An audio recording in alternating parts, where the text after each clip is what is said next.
Assalamualaikum warahmatullahi wabarakatuh. Ketemu lagi dengan saya Dina Mariana dari TKIT An-Najah Jatinom Klaten. Saya adalah calon guru penggerak angkatan ke-7 Kabupaten Klaten dengan fasilitator Bapak Budi Herijanto SPD MPD dan pengajar praktik Ibu Saryatun SPD MPD.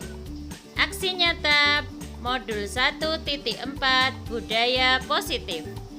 Guru bergerak Indonesia maju. Salam guru penggerak, tergerak, bergerak, dan menggerakkan.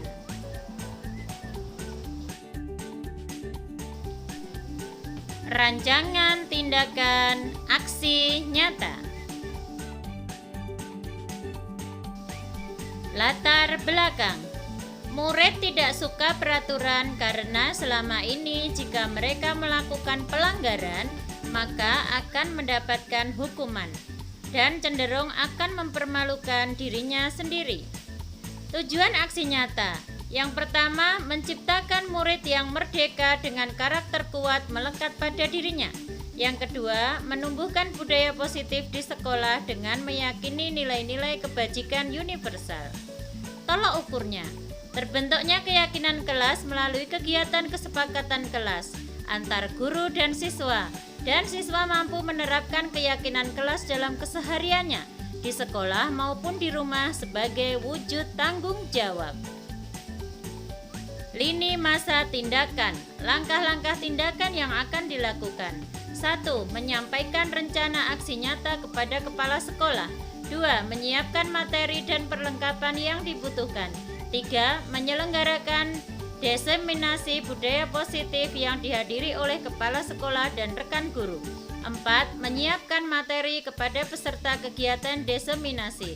5. Memfasilitasi kegiatan diskusi berbagi praktik baik disiplin positif yang telah dilakukan di kelas. 6. Membuat kesimpulan dan mengajak seluruh peserta agar dapat melaksanakan membuat budaya positif di sekolah dengan menerapkan disiplin positif. Dukungan yang dibutuhkan dalam kegiatan ini adalah dukungan atau support dari kepala sekolah dan rekan sejawat sesama guru.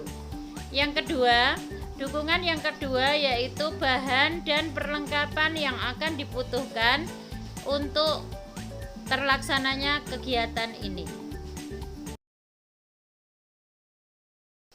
Berikut ini merupakan kegiatan diseminasi di sekolah mengenai pemahaman dan pengalaman budaya positif.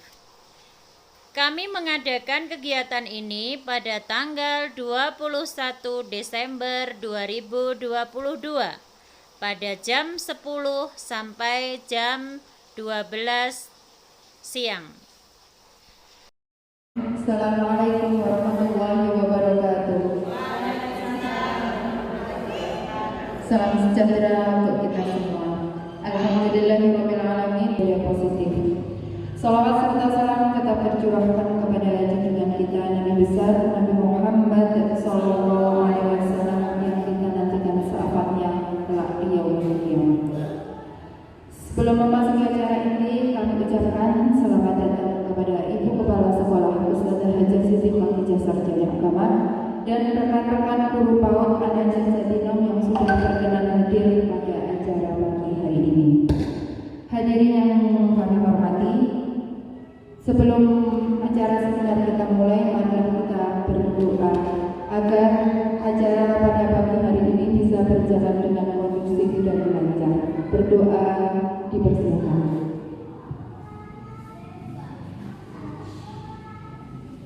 Berdoa selesai. Hadirin yang kami hormati, saya selaku pembawa acara akan membacakan susunan acara pada seminar pagi hari ini. Acara yang pertama pembukaan, acara yang kedua pemaparan materi budaya positif oleh Ustazah Dina Mariana Sarjana Pendidikan. Acara yang ketiga sesi tanya jawab atau diskusi. Acara yang keempat penutup dan doa. Marilah acara pada pagi hari ini kita buka dengan membaca basmalah bersama-sama. Bismillah. Acara selanjutnya yaitu pemaparan materi budaya positif oleh Ustadzah Dina Mariana Sarjana Pendidikan. Kepada Ustadzah Dina Mariana Sarjana Pendidikan, waktu dipersilakan. Bismillahirrahmanirrahim. Assalamualaikum warahmatullahi wabarakatuh. Terima kasih waktunya. Mohon maaf, di sini saya Dina Mariana. Kemarin saya mengikuti pendidikan guru penggerak angkatan ke-7 nasional, angkatan kedua Kabupaten Klaten. Di sini saya akan menyampaikan materi mengenai disiplin positif. Disiplin positif yang pertama itu ada poin disiplin positif dan nilai-nilai kebajikan universal. Sebelumnya kita ice breaking dulu ya. Tepukan aja. Nah, jangan aja. Oke, yes. Terima kasih teman-teman. Kemudian untuk saya lanjutkan di materi G. Lanjut terus. Ini ada sebuah permainan. Jadi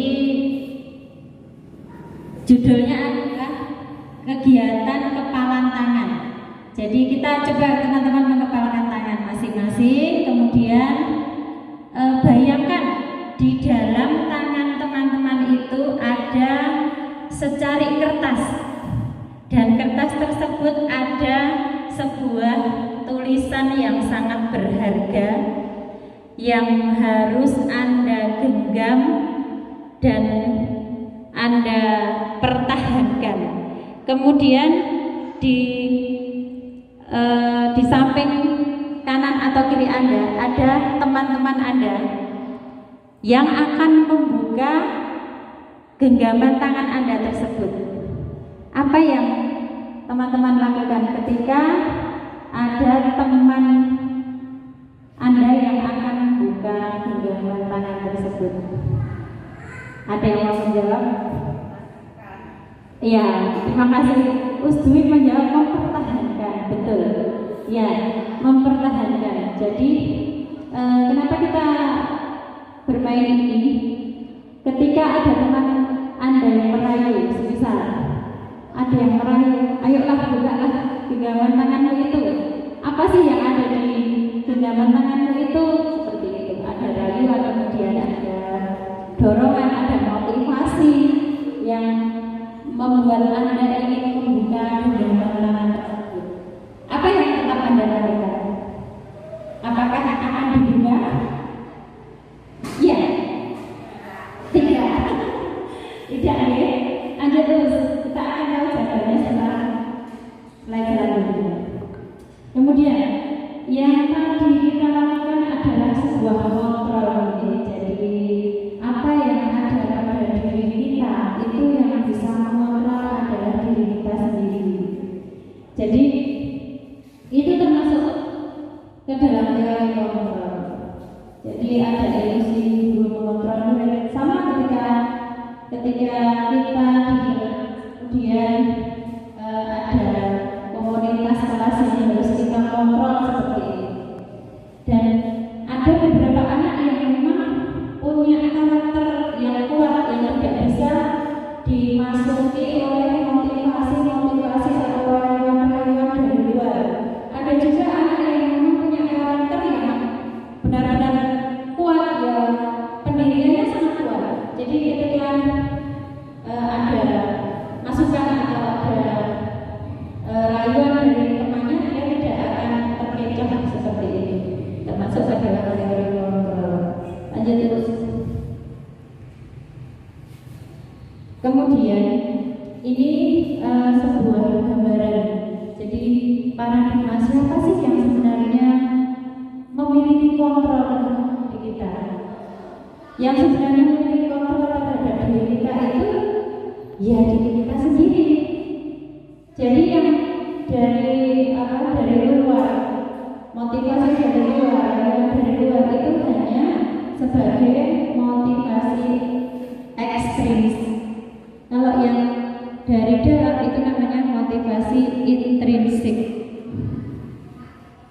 Lanjut Us. Nah, ini untuk teori kontrol ini nanti ada hubungannya dengan disiplin positif. Jadi, Anda tidak bisa mengontrol orang lain, hanya Anda yang bisa mengontrol diri Anda sendiri. Kemudian untuk makna disiplin sendiri. Disiplin itu adalah belajar mengontrol dirinya dengan menggali potensi yang ada pada dirinya tersebut agar mencapai tujuan yang mulia. Jadi ketika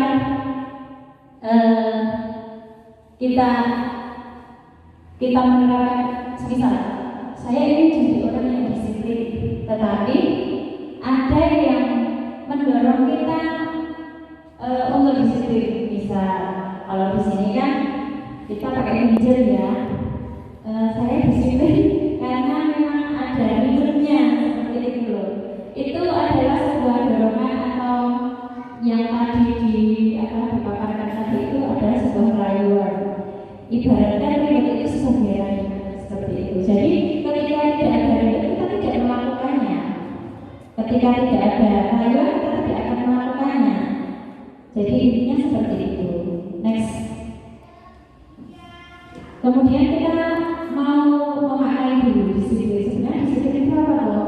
Disiplin itu adalah dari kata-kata disiplina yang berarti belajar. Sebenarnya disiplin itu belajar.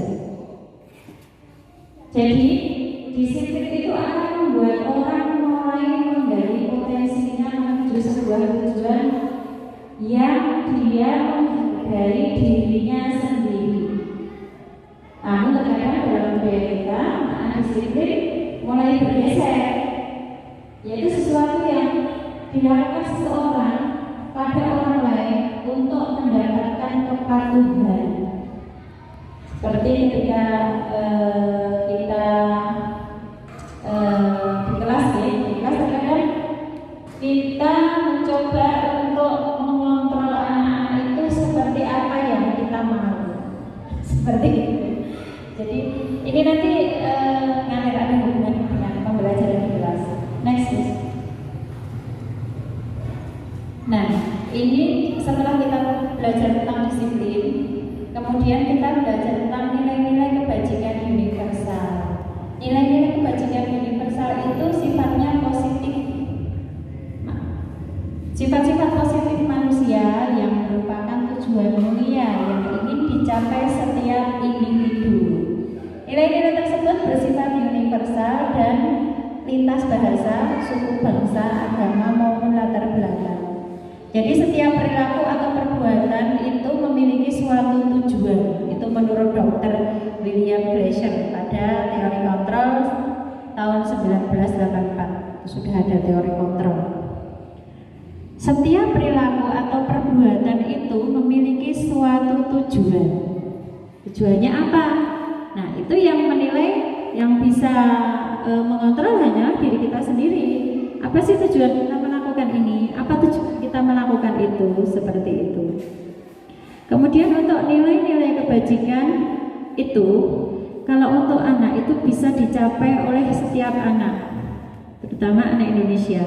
Kita kenal dengan profil pelajar Pancasila yang akhir-akhir ini memang sedang digaung-gaungkan tentang Merdeka Belajar, yang kemudian implementasinya akan mewujudkan seorang anak yang mempunyai karakter kuat sesuai dengan profil pelajar Pancasila. Apa saja profil pelajar Pancasila? Beriman, bertakwa kepada Tuhan Yang Maha Esa dan berakhlak mulia, mandiri, kreatif, bernalar kritis, berkebinekaan global dan bergotong royong.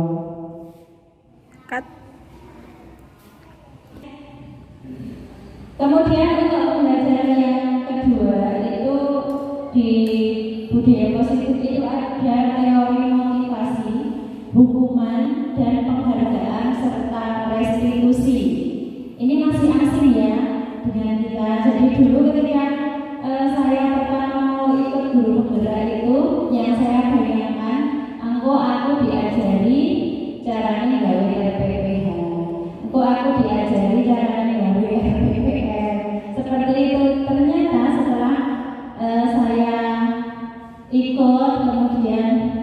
belajar itu ternyata tidak seperti itu. Ternyata yang dipelajari itu bukan konsep RPPH, RPPN itu bukan. Jadi ini konsep sebenarnya menarik sekali ini kalau kita pelajari, dan sebenarnya kita sudah melakukannya melalui pembelajaran pilar karakter. Hanya untuk pilar karakter itu kan kita waktunya hanya terbatas terus. Jadi kita tidak perlu menggunakan kurikulum pilar karakter. Untuk teori motivasi,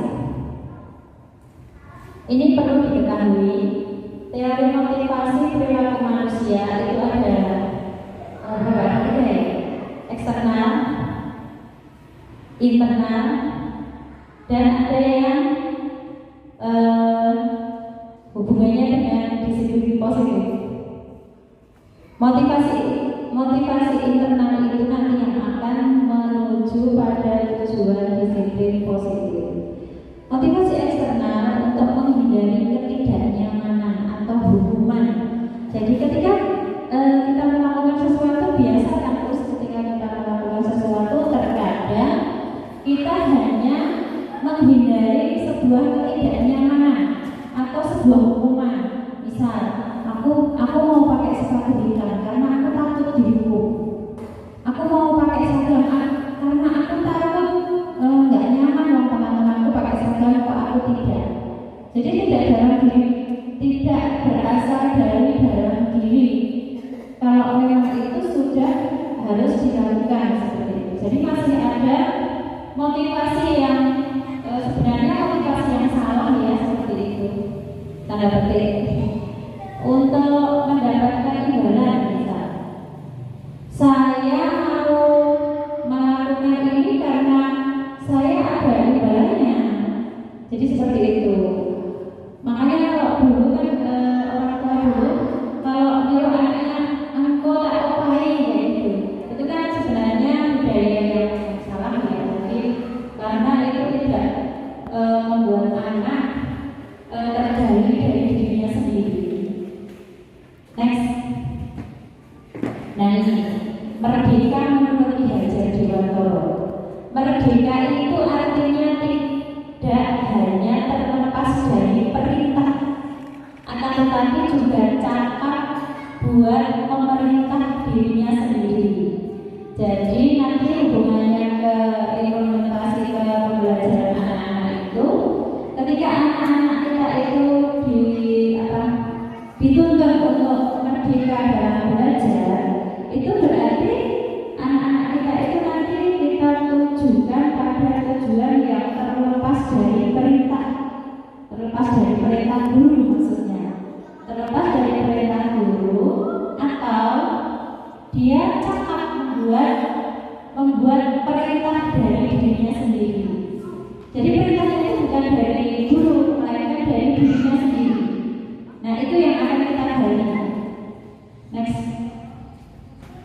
Nah ini sebuah hukuman, dihukum oleh penghargaan. Hukuman sama penghargaan itu sebenarnya beda tipis ya. Antara hukuman dan penghargaan itu sebenarnya hanya sesuatu yang sama sih sebenarnya.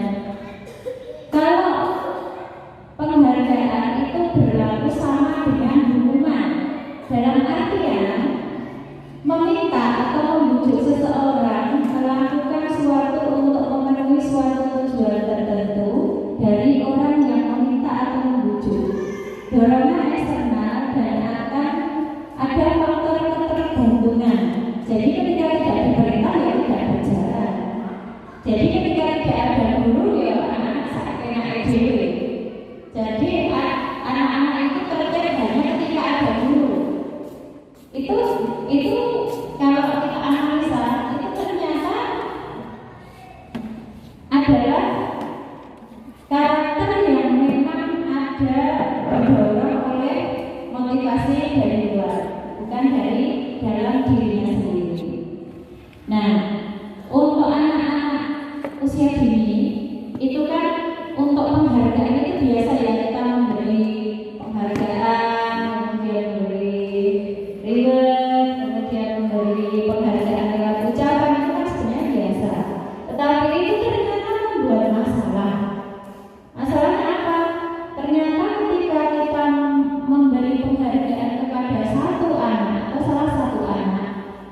kemudian anak yang lain mendengar, itu perasaannya dia jadi menimbulkan perasaan seperti iri, dengki.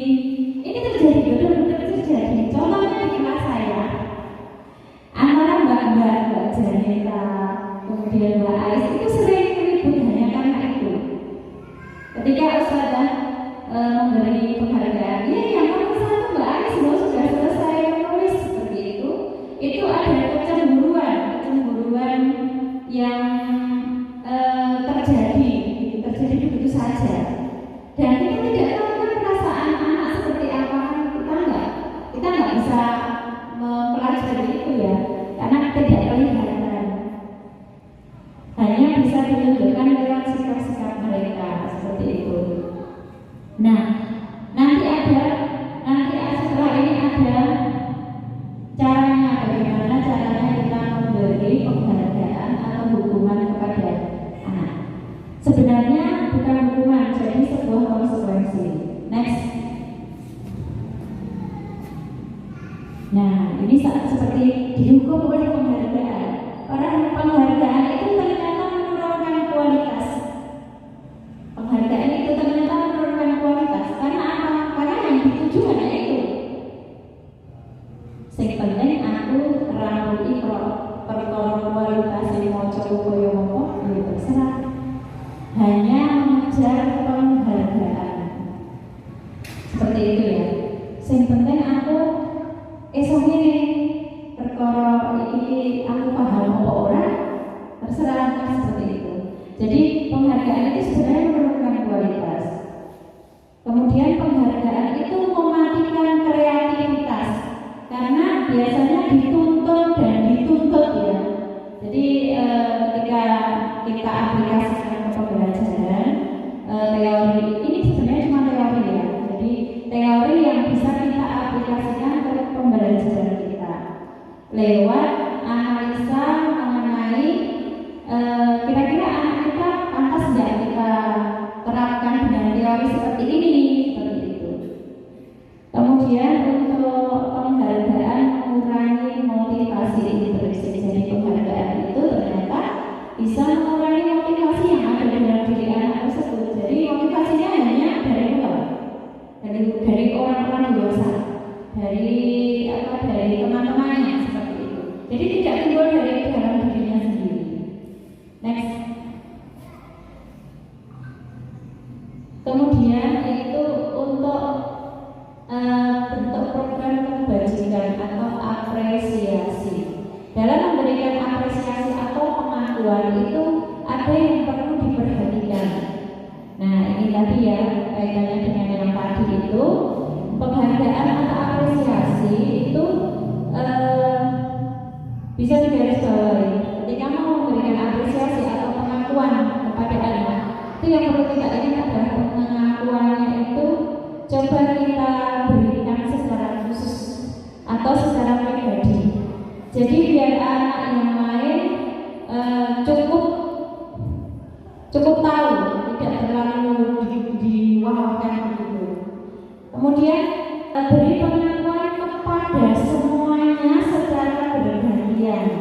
Jadi ketika ada seorang anak yang selesai menulis nomor 1, oke kita beri penghargaan boleh. Oke Mbak Ais nomor 1 selesai. Tapi nanti ngefek ke yang lain juga kita beri penghargaan juga. Oh tadi yang berangkat nomor 1 Mbak itu seperti itu. Jadi ketika kita mau memberi penghargaan secara umum, kita beri semuanya. Tetapi kalau kita tidak memungkinkan untuk memberi penghargaan ke semuanya, kita cukup memberi penghargaan secara pribadi atau secara khusus. Jadi ketika dia maju, kita pelan-pelan tanpa terdengar yang lain, kita beri penghargaan. Kita tidak sudah nomor 1, cukup diam saja, jangan sombong. Seperti itu saja. Kemudian untuk memberi pengakuan itu sebaiknya secara konsisten. Jadi ketika biasanya saya sendiri juga sering begitu. Kita tidak konsisten dengan apa yang kita lakukan. Jadi kita pertama, misal hari ini kita beri penghargaan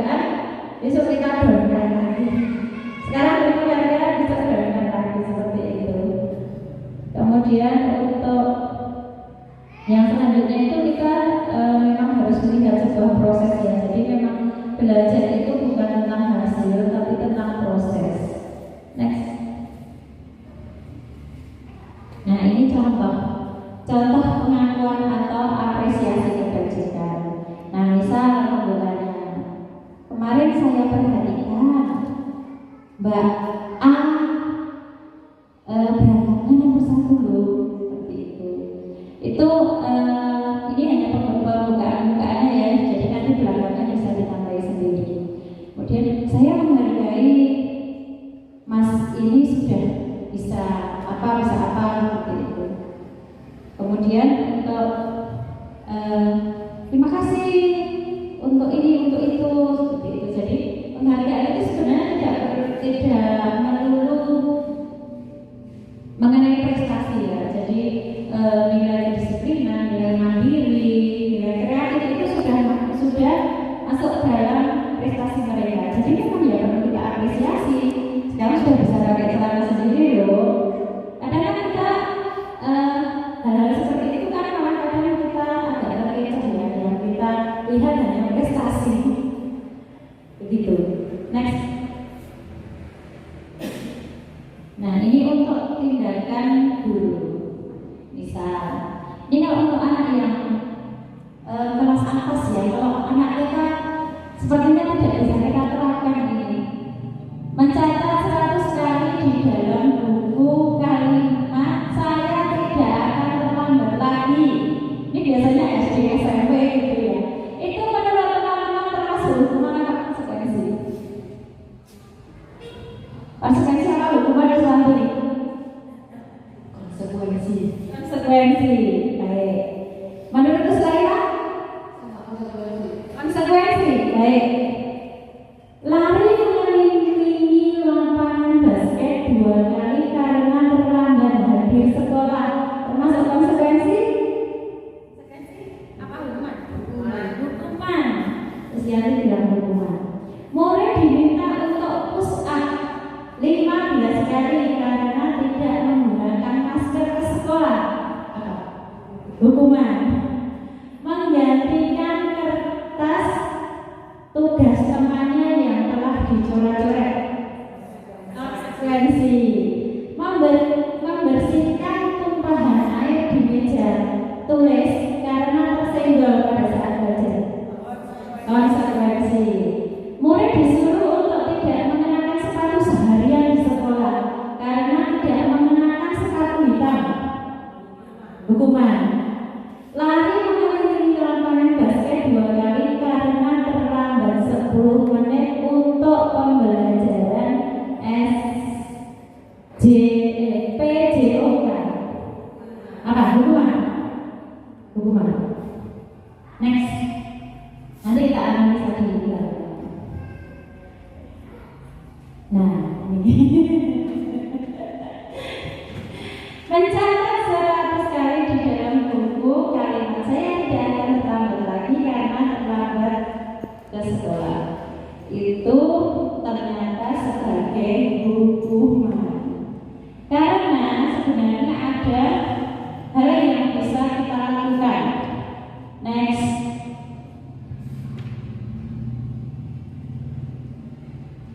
Nah, ini antara hukuman dengan konsekuensi itu bedanya seperti ini, teman-teman. Hukuman itu adalah sesuatu yang menyakitkan harus terjadi. Kalau konsekuensi itu sesuatu yang harus terjadi, memang itu sebuah konsekuensinya gitu. Kemudian hukuman itu membuat anak sakit secara fisik maupun psikisnya hatinya untuk jangka waktu lama. Kalau konsekuensi itu anak hanya tidak merasa nyaman untuk jangka waktu pendek. Boleh kita memberi konsekuensi. Anak membenci kedisiplinan karena hukuman tadi. Jadi anak benci kedisiplinan. Apa yang aku dihukum terus kok? Nah, kalau konsekuensi anak akan menghargai disiplin. Anak akan mencoba menghargai disiplin. Kemudian kalau hukuman itu bentuknya paksaan, sepihak, tidak mau mendengar alasan, itu hukuman. Ketika konsekuensi itu yang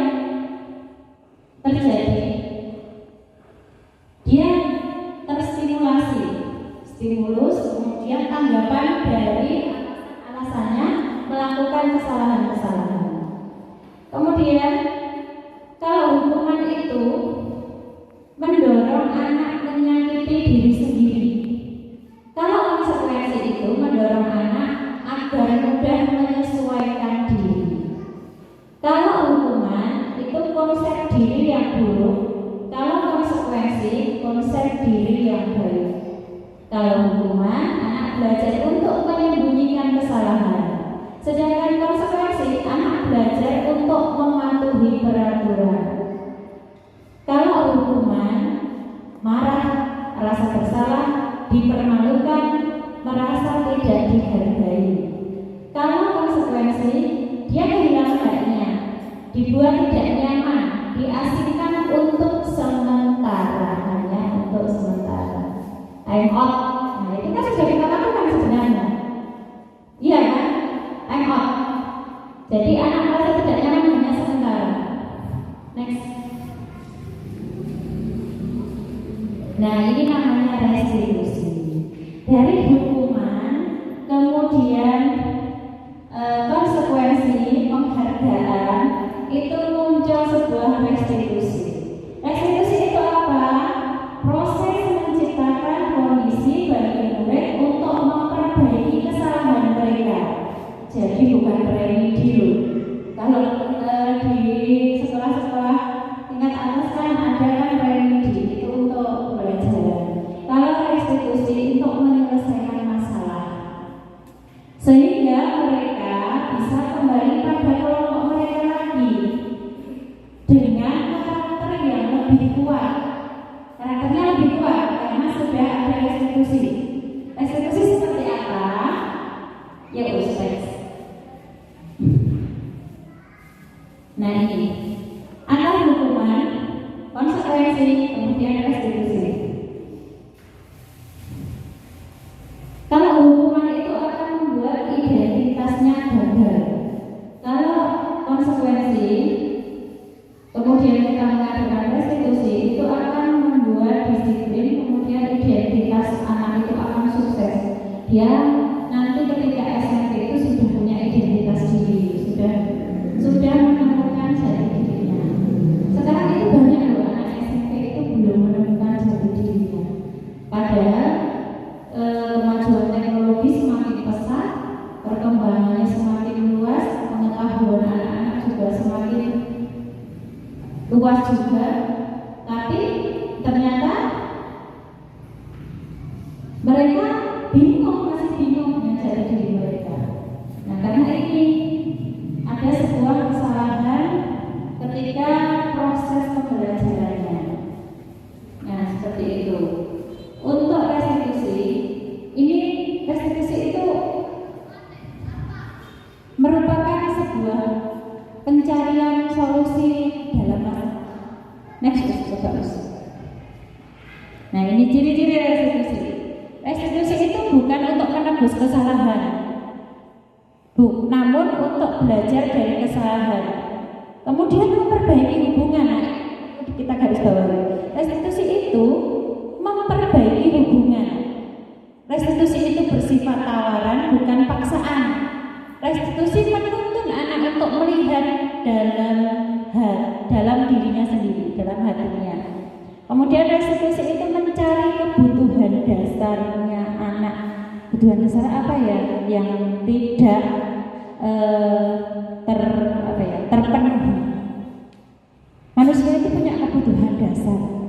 Kebutuhan dasarnya apa?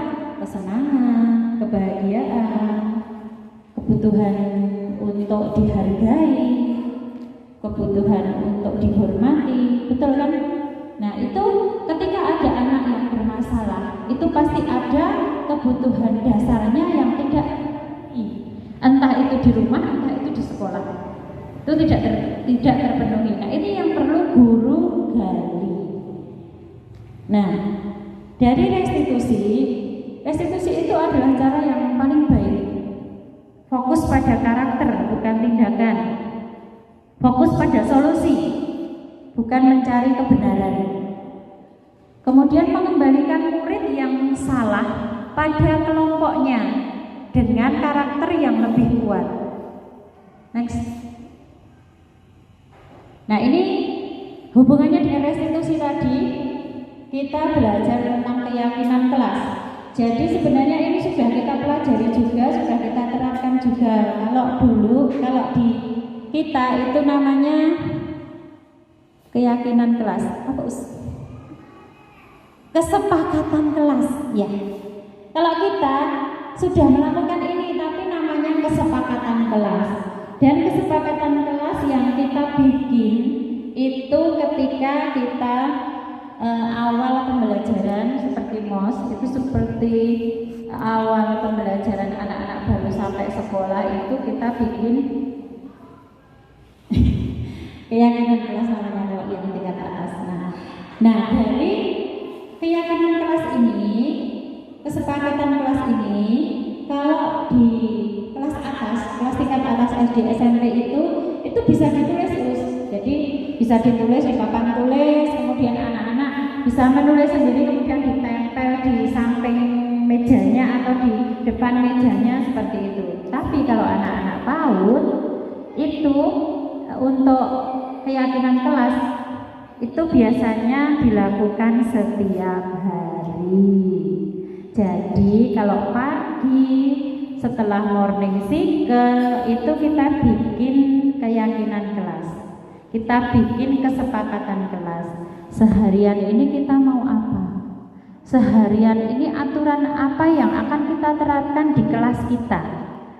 Kalau ada yang tidak mematuhi aturan yang kita buat tadi, apa konsekuensinya? Itu kita sampaikan ke anak-anak. Kita ajak anak-anak diskusi. Di Merdeka Belajar kan juga pembelajarannya banyak diskusi ya. Nah, kita ajak anak-anak diskusi. Di situ nanti akan muncul dari anak-anak itu akan muncul sendiri.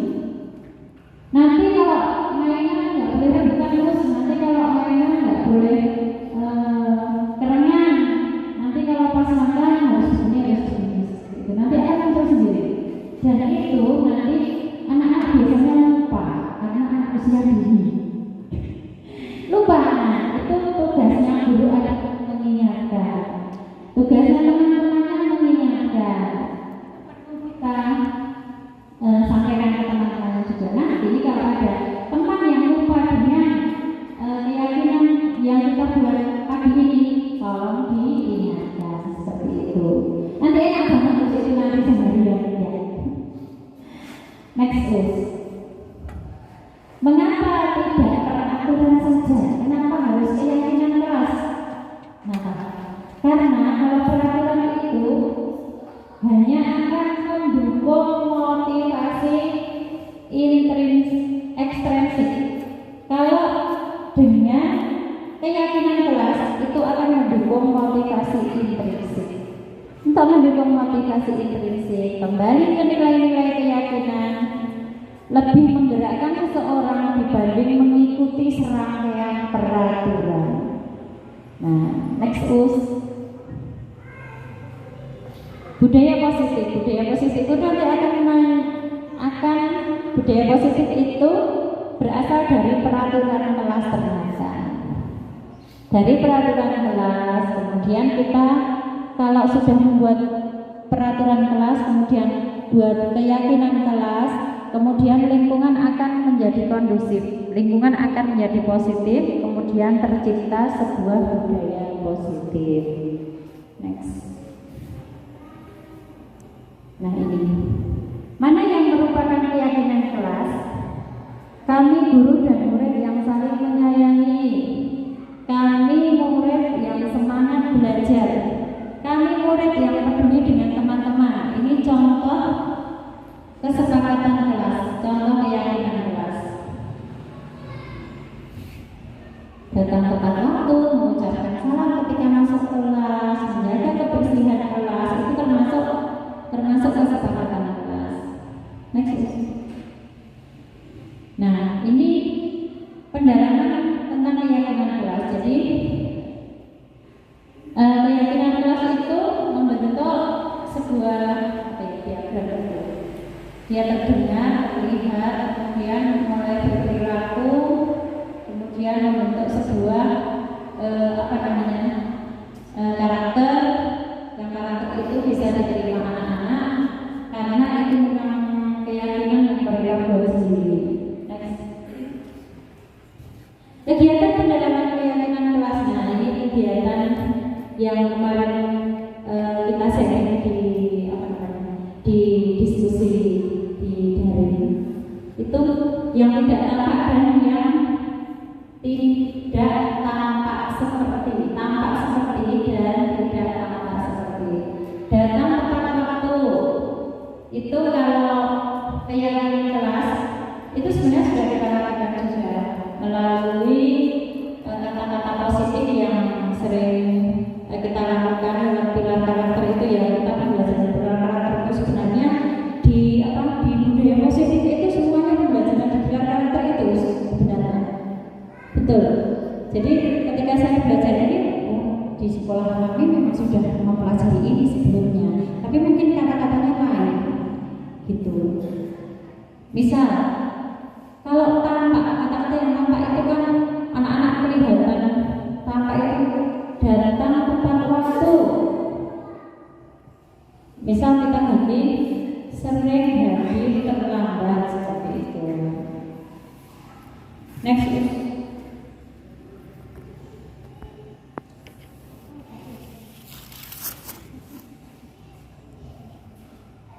Nah ini kita coba bikin peraturan masing.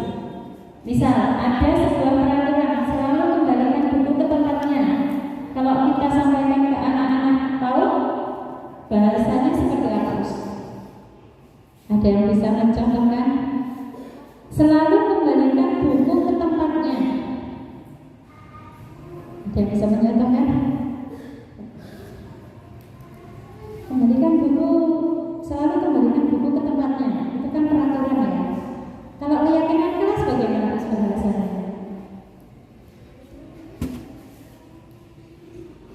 Contoh misalnya.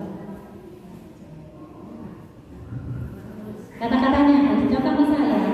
Itu kan kalau di peraturan selalu kembalikan buku ke tempatnya. Nah nanti kalau di keyakinan kelas kan kata-katanya bisa seperti ini. Selesai membaca, rapikan kembali buku bacaan teman-teman, seperti itu. Jadi menggunakan bahasa yang tidak saklek seperti peraturan gitu. Kalau peraturan dilarang mengganggu orang lain, keyakinan kelasnya iya, menyayangi teman orang lain seperti itu. Kemudian kalau peraturan hadir di sekolah 15 menit sebelum pembelajaran dimulai, berangkat lebih awal, betul. Dilarang melakukan kekerasan, bermain bersama.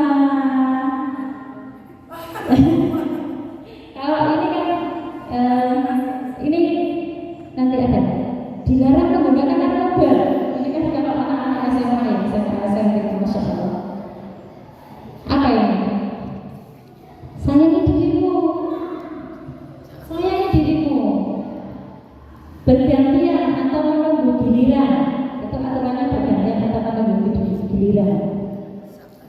Sabar, betul. Saya lagi terus. Sabar. Gunakan masker.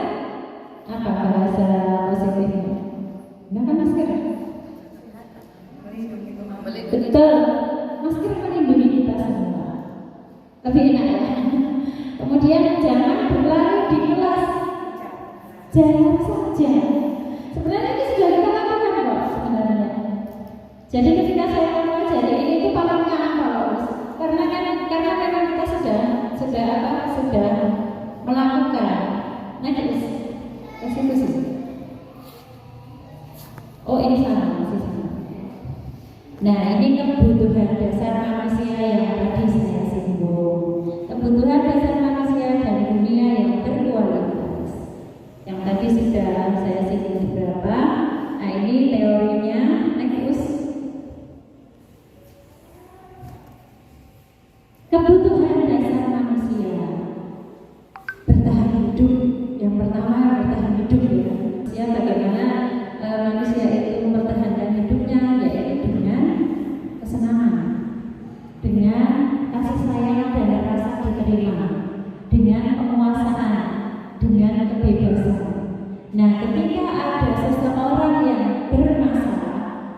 dia sering melaksanakan berarti ada kebutuhan dasarnya yang tidak terpenuhi. Misal, ternyata di rumah tidak mendapatkan kasih sayang. Nah, itu biasanya nanti di sekolah dia akan over perhatian. Dia akan minta perhatian terus karena di rumah pun dia tidak dapat kasih sayang. Ternyata di rumah dia tidak didengarkan. Orang tuanya ketika dia menyampaikan sesuatu, ketika dia ada masalah, dia tidak didengarkan. Jadi orang tua di rumah, orang dewasa yang di rumah itu cenderung cuek terhadap apa yang menjadi masalah. Itu nanti biasanya di sekolah akan berbuat masalah.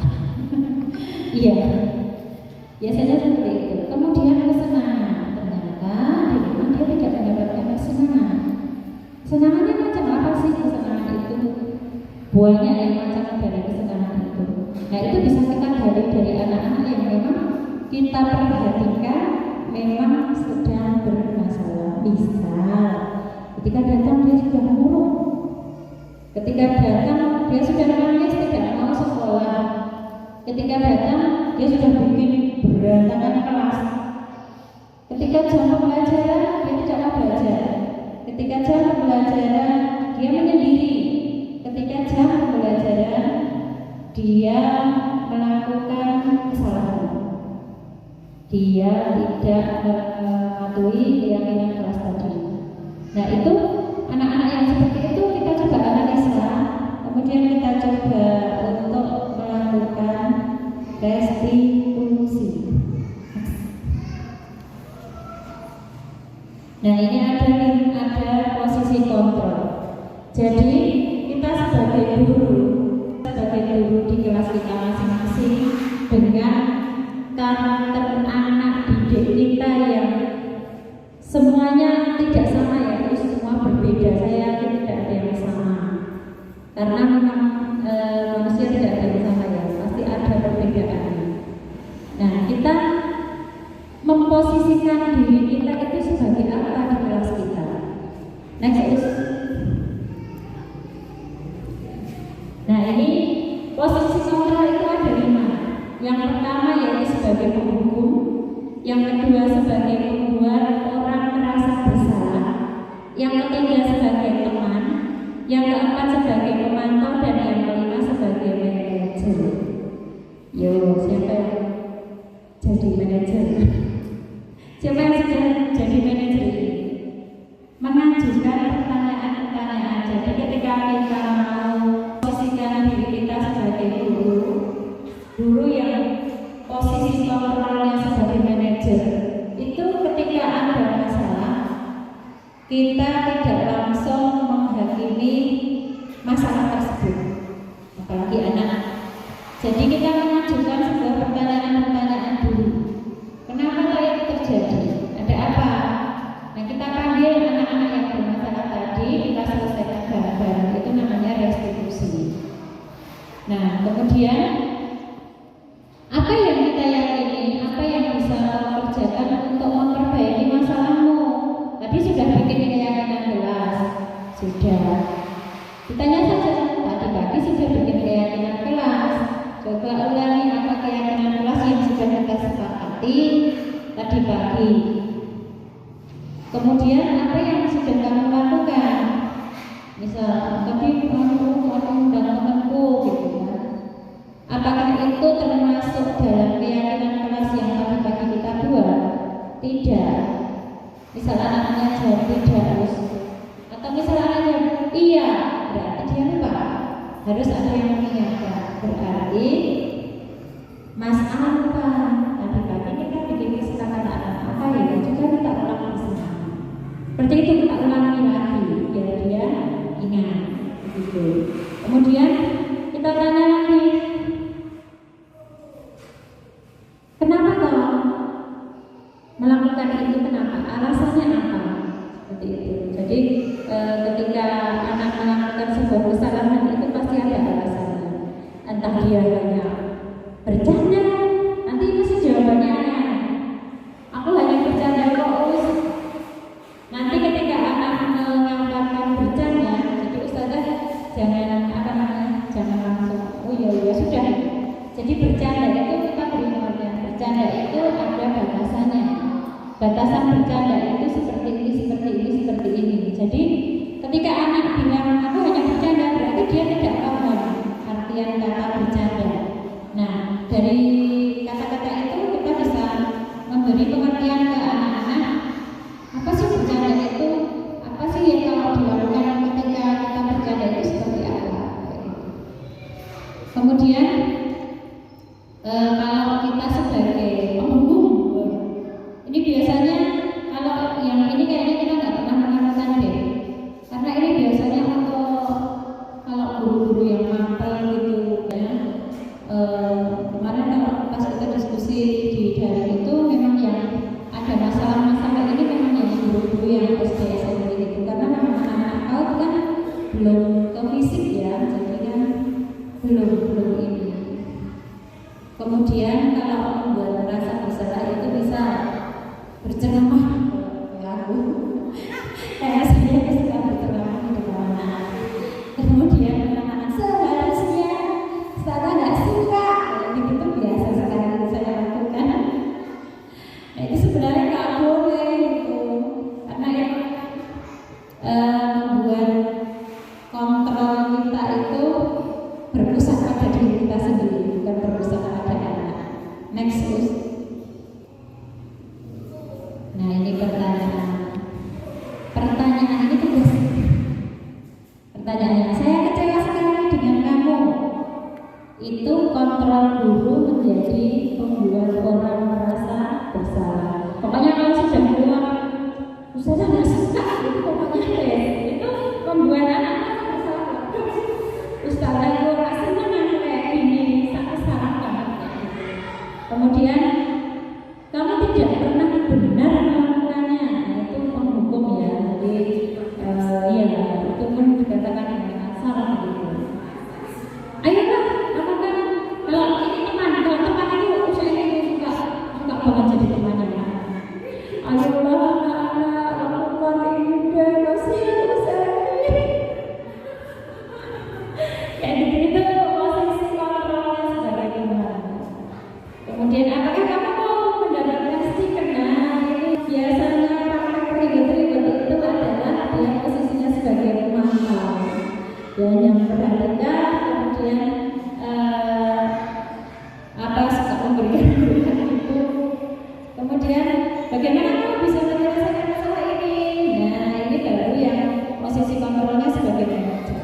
Jadi anak-anak yang kita suruh menyelesaikan masalah. Ketika kamu salah seperti ini, ketika kamu harus menendang kelas B, apa yang harus kamu lakukan? Pasti dia akan berpikir, ya kan? Nah, nanti keluar apa dari mulutnya, dari pikirannya apa yang dia ucapkan. Bisa, aku minta maaf, tapi Mas A nggak mau maafin. Kita balik Mas A, aku tidak mau memaafkan. Apa alasannya? Dia akan berpikir, cari alasan. Jadi alasan itu nanti akan menghasilkan apa ya? Sebuah penyelesaian yang berasal dari anak-anak sendiri. Yang menyelesaikan ya anak-anak sendiri. Nah, itu nanti ketika sudah selesai mereka sadar ternyata bisa menyelesaikan masalahnya sendiri. Jadi mereka lega, kemudian mereka bisa kembali kepada kelompoknya dengan karakter yang lebih kuat. Yang karakter itu memang dia bangga dengan dirinya sendiri, bukan karena orang lain, bukan karena gurunya, bukan, tapi karena memang dia bisa menyelesaikan masalahnya sendiri. Ini kemarin sudah saya coba ya di masalah restitusi itu, karena yang pertama kan memang harus mengumpulkan tugas, kemudian yang kedua memang saya penasaran, Mas Danis itu aktifnya luar biasa. Ya, Mas Danis, adiknya Mas Latif itu aktifnya Masya Allah luar biasa. Kemudian sama Mas Abian itu juga luar biasa aktifnya. Ketika mereka saling tendang-tendangan, panggil keduanya, tanyain kenapa. Mas Danis itu nggak merasa loh dia nendang, nggak merasa dia itu melukai temannya, karena memang dia itu nggak maksudnya nggak begini. Dia itu hanya kelebihan gerak. Nah kemarin ketika Ramadan saya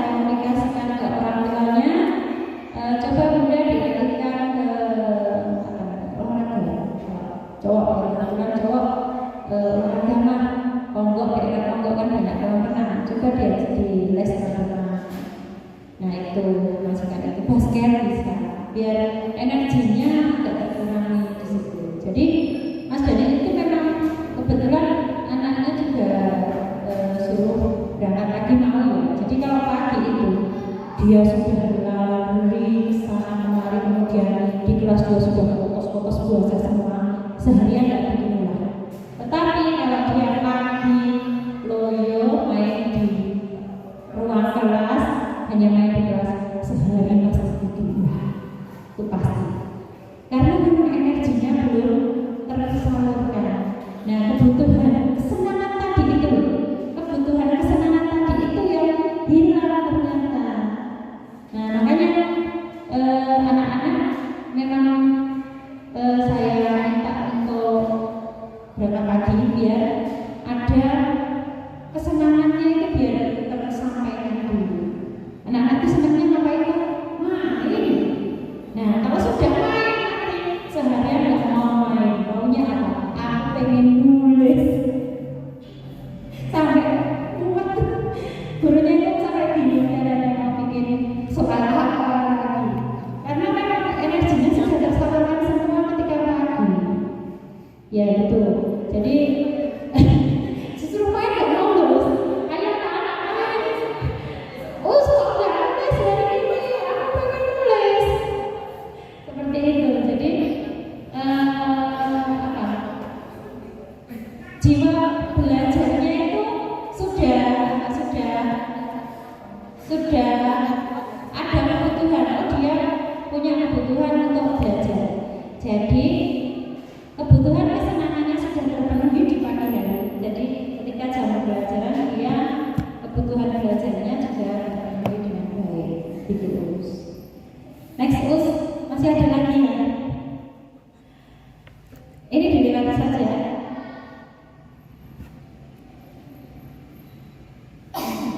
Nah ini segitiga restitusi. Yuk lanjut. Sebentar lagi teman-teman. 10 menit lagi ya. Segitiga restitusi. Nah itu tadi restitusi itu tadi memiliki tahapan-tahapan. Jadi tahapan yang pertama itu kita gali tentang validasi kebutuhan. Kemudian menstabilkan identitas. Kemudian menanyakan keyakinan. Validasi kebutuhan itu kita analisa kebutuhan anak-anak itu apa sih? Oh senang. Anak itu senang apa? Senang bermain. Kita penuhi dulu itu. Kita penuhi dulu kebutuhannya itu. Kemudian menstabilkan identitas. Jadi menstabilkan identitas itu jadi begini. Si A itu sebenarnya contoh realnya kayak Mas Danis tadi. Teman-temannya menganggap dia itu nakal, teman-temannya menganggap dia itu menyakiti, tetapi dia merasa tidak, karena dia memang ketika bergerak nyamuk wajahnya, ketika dia bergerak agak lebih, ternyata nendang wajahnya, jengkel wajahnya seperti itu. Itu namanya menstabilkan identitas. Nah dari situ nanti kemudian kita tanyakan keyakinan kelas yang sudah dibuat, mengarah ke keyakinan kelas. Lagi. Nah ini stabilkan identitas. Berbuat salah itu hal yang manusiawi. Hal yang manusiawi nggak sih? Siapa yang nggak pernah berbuat salah? Hampir semua ya pernah melakukan perbuatan salah dan tidak ada manusia yang sempurna. Jadi pahamkan ini kepada anak-anak bahwa berbuat salah itu hal yang manusiawi dan tidak ada manusia yang sempurna. Bapak Ibu juga pernah berbuat salah. Kita pasti bisa menyelesaikan permasalahannya ini. Bapak Ibu tidak tertarik untuk mencari tahu siapa yang benar atau yang salah, tetapi Bapak Ibu guru lebih tertarik untuk menyelesaikan masalahnya. Jadi tidak fokus pada siapa yang benar atau siapa yang salah, tetapi fokus pada permasalahan yang terjadi dan diselesaikan. Kalau kamu menyalahkan dirimu sendiri terus, apakah kamu bersikap baik terhadap dirimu sendiri? Nah ini meninggali identitasnya. Ini biasanya untuk anak-anak yang suka menyalahkan diri sendiri. Jadi aku yang ini, jadi aku yang ini. Padahal sebenarnya nanti kalau kita gabung, itu yang namanya anak-anak itu kan yus kayak gitu kan.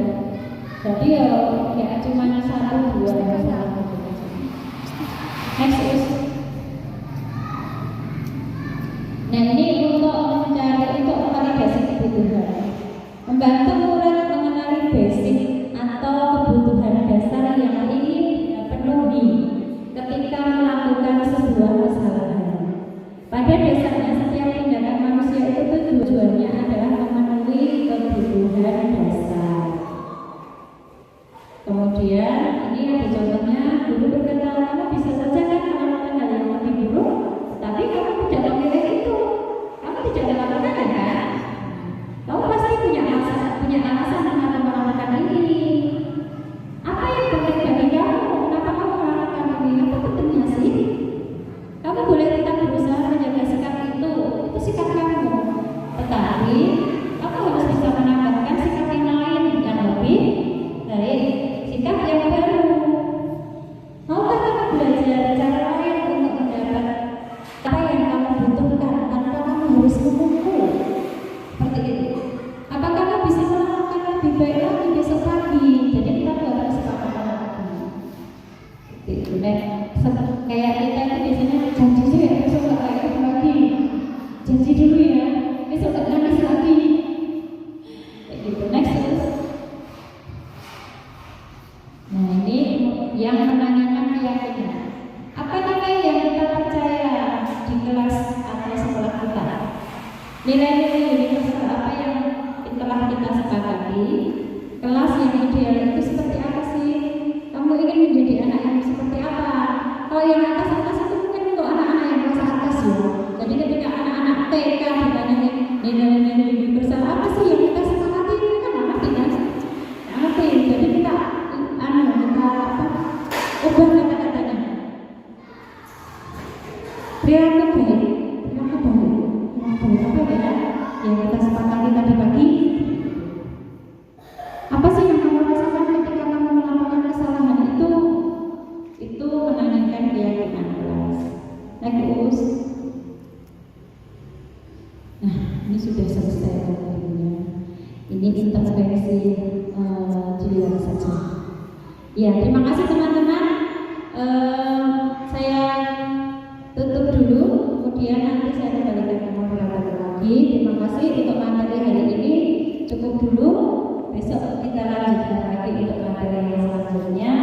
Terima kasih dari saya. Mohon maaf apabila banyak kata yang salah. Wassalamualaikum warahmatullahi wabarakatuh. Waalaikumsalam warahmatullahi wabarakatuh. Informasi yang kami dapat banyak sekali ya pelajaran dan ilmu yang kita dapatkan dari pemaparan dari Ustazah Dina Mariana tadi. Masih semangat Mas? Mana semangatmu? Ini semangatku. Ternyata tak kalah juga sama peserta tadi. Masuk acara yang ketiga yaitu sesi jawab atau diskusi. Di sini kami akan memberikan kesempatan kepada rekan-rekan guru PAUD Manajer Jatinom untuk melakukan diskusi atau tanya jawab. Tapi mohon maaf kami batasi 2 pertanyaan saja. Monggo silakan.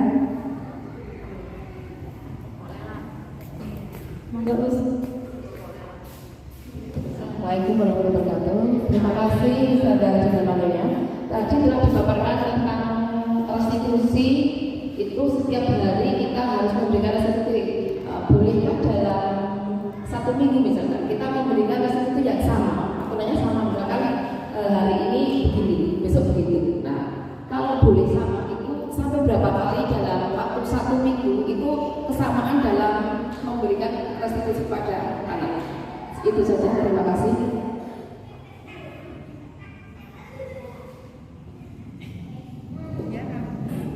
Kami tampung untuk pertanyaan yang pertama. Satu lagi, semoga silakan.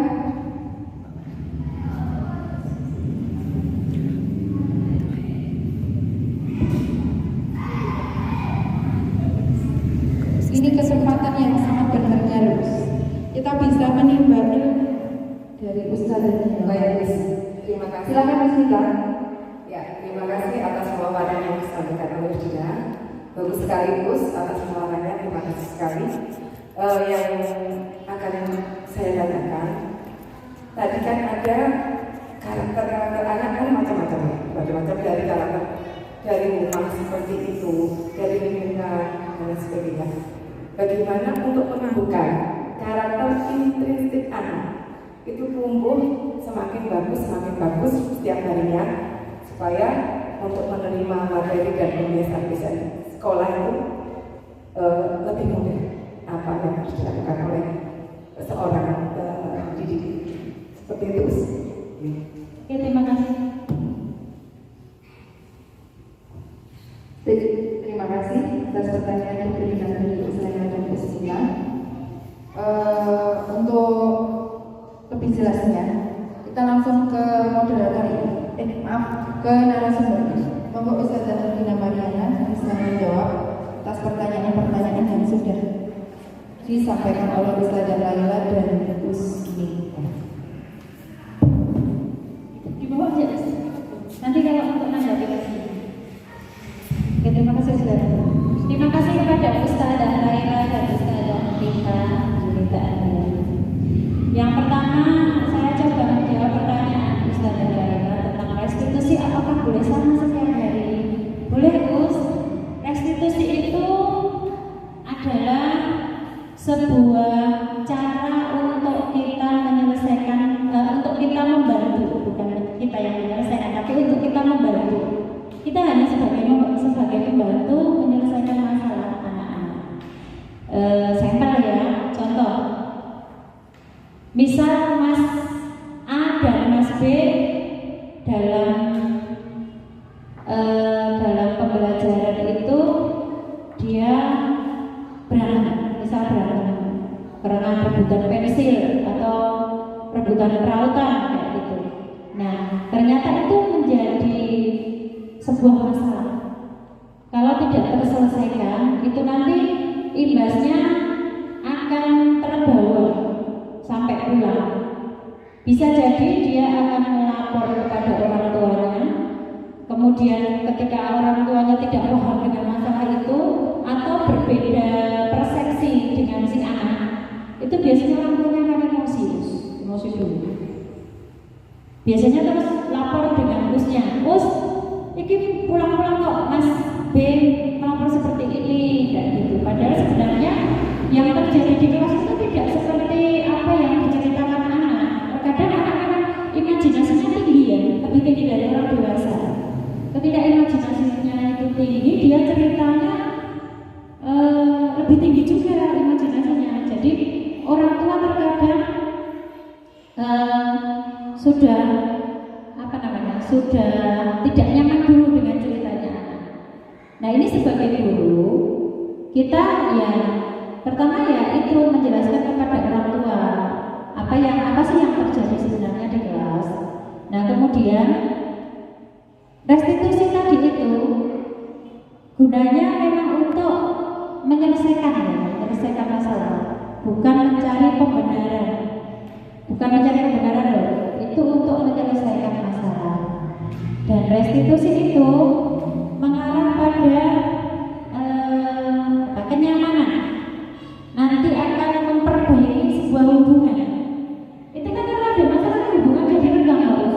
Misalnya Mas A sama Mas B terjadi masalah, itu kan jadi walaupun namanya anak-anak kita nggak tahu kan hatinya seperti apa. Walaupun nanti kita kayak lagi, tapi tetap akan membahas. Nah, itu ketika terjadi biasanya ada anak yang lapor ke us masih sekarang gitu. Nah, saat itu juga jenengan panggil dua-duanya beserta anak yang tadi lapor. Biasanya yang lapor orang lain kok, bukan yang tersakiti atau yang menyakiti. Biasanya lapor anak-anak lain karena anak-anak lain merasa terganggu juga dengan masalah tadi. Nah, ini dipanggil ketiganya, misalnya dengan punya ruangan sendiri apa ada ruangan lain, pakai ruangan lain. Kalau nggak ada di kelas nggak apa-apa, di depan. yang jauh dengan anak-anak yang lain, atau dulu diajak keluar dulu ketiga anak ini. Kita terapkan restitusi ini, kita validasi kebutuhan, kemudian kita menanyakan keyakinannya yang dibuat tadi pagi, kemudian menstabilkan identitasnya. Tadi ada contoh kalimatnya ya tadi. Nanti tak kasih materi. Jadi ketika kejadian itu diselesaikan pada saat itu juga, itu langsung akan memperbaiki hubungan. Begitu. Ini memang tujuan restitusi itu memperbaiki hubungan. Jadi antara A dan B itu ketika dia sudah lega, oh ternyata Mas A itu pinjam pensiunmu karena dia nggak punya pensil. Adanya itu tergali. Jadi guru itu posisi kontrolnya hanya sebagai manajer di sini, bukan sebagai penentu kebijakan, bukan sebagai pencari. Berarti kayak salah, berarti kayak benar, tidak seperti itu. Jadi guru di sini posisinya hanya sebagai manajer. Manajer itu apa? Hanya mengontrol anak, biar anak menyampaikan apa yang dia rasakan, biar anak menyampaikan apa yang terjadi, biar anak yang mencari solusinya. Itu nanti akan tergali terus. Sebenarnya saya ada contoh yang kemarin saya lakukan di kelas saya itu, di YouTube saya ada. Jadi nanti mungkin bisa buka-buka YouTube saya ada di situ. Dan misal satu hari ini kejadiannya kok sama, nggak apa-apa, kita selesaikan dengan penyelesaian yang sama, nggak masalah. Kan yang menyelesaikan anak-anak, bukan kita. Jadi masalah itu anak-anak yang menimbulkan, dan anak-anak juga yang akan mencari solusinya. Solusi dari masalah tersebut. Apakah dia akan meminta maaf? Setiap hari minta maaf ya nggak apa-apa. Itu yang akan membentuk karakternya sendiri. Karakternya nanti akan lebih bagus. Dia akan ketika dia ada masalah itu dia tidak takut. Dia tidak lari dari masalah. Dia akan menyelesaikan masalah tersebut. Begitu Ustaz, dan lain-lain itu ada tanggapan lagi. Terima kasih atas keterangannya dan ilmunya. Terima kasih sekali Sudah. Iya, terima kasih Gus. Kemudian pertanyaan dari Ismita, bagaimana cara menumbuhkan motivasi intrinsik dalam diri anak agar terbentuk karakter yang dari hari ke hari semakin kuat dan semakin baik, gitu ya? Ya. Kalau ini saya itu penguatan, pakai penguatan. Jadi motivasi itu biar terbentuk dari dalam diri anak. Gitu. Motivasi yang terbentuk dalam diri anak itu bukan sesuatu yang mudah. Karena masih anak-anak, apalagi anak PAUD. Itu memang susah karena kita nggak tahu ya mereka apa. Ada yang belum bisa ngomong anak AB itu, ada yang ngomongannya aja belum jelas. Nggak ngerti kita apa yang dia bicarakan. Iya kan? Nah, tapi kita sebagai orang dewasa harus menghargai. Memang dia begitu. Ada anak-anak usia 3 tahun itu dia belum jelas ngomongnya. Kalau ke kelas saya tak tanyain nggak ngerti. Kayak gitu. Nah, untuk membentuk biar karakternya itu terbentuk semakin kuat, semakin baik dengan penguatan terus, dia dikuatkan terus karakternya. Gitu. Misal ada seorang anak yang masih sampai saat ini dari masuk awal ke saat ini itu kalau pagi nangis terus masih ada yang seperti itu. Kita kuatkan dulu, kita cari dulu masalahnya apa.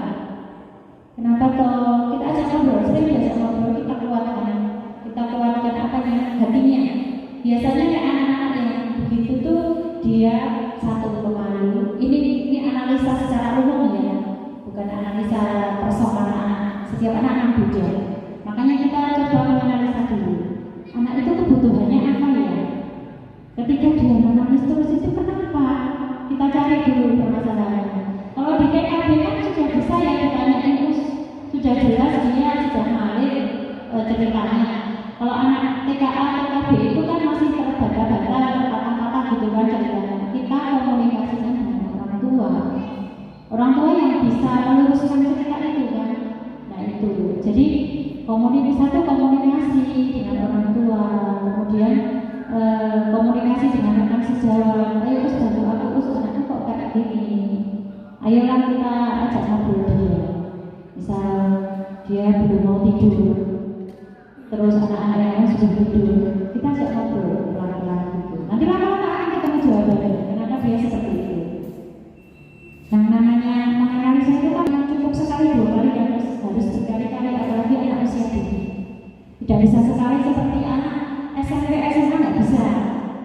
Ini yang sering saya itu sebenarnya ikut guru penggerak itu banyak banget bahan yang menjadi pertanyaan saya, karena memang teori di pendidikan guru penggerak itu hampir semuanya ketika diterapkan di TK itu memang belum bisa.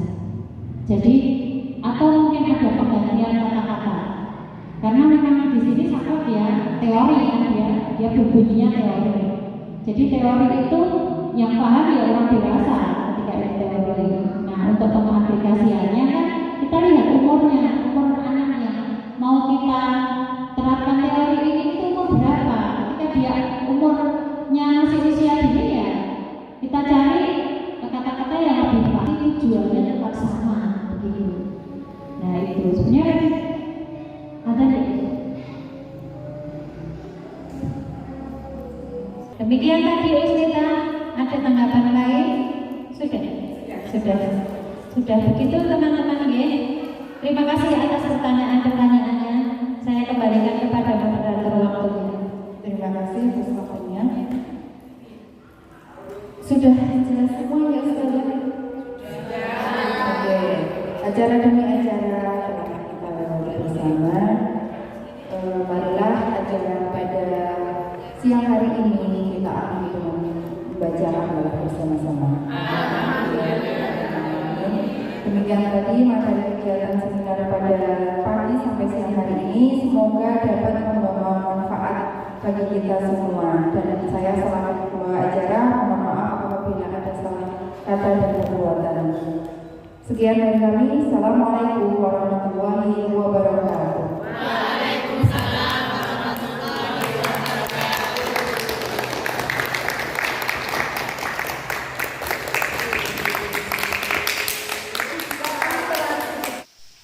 Demikian aksi nyata yang saya lakukan, semoga bisa terus berkarya dalam karya berikutnya.